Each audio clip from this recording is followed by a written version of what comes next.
Күндердің күнінде кең теңіздің жағасында кәрі балықшы мен оның кемпірі өмір сүріпті. Бір күні балықшы теңізге тор тастайды.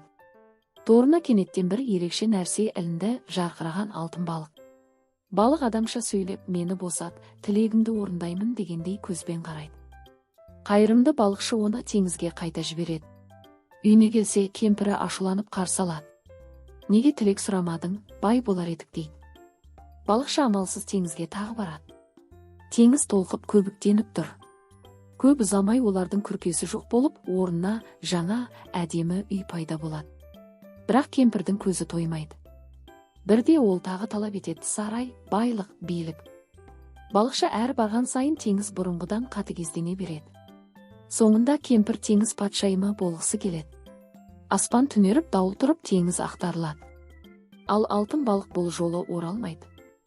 Балықшы үйіне қайтып келсе, бәрі баяғыдай. Ескі күрке, бос қол, тыныш теңіз.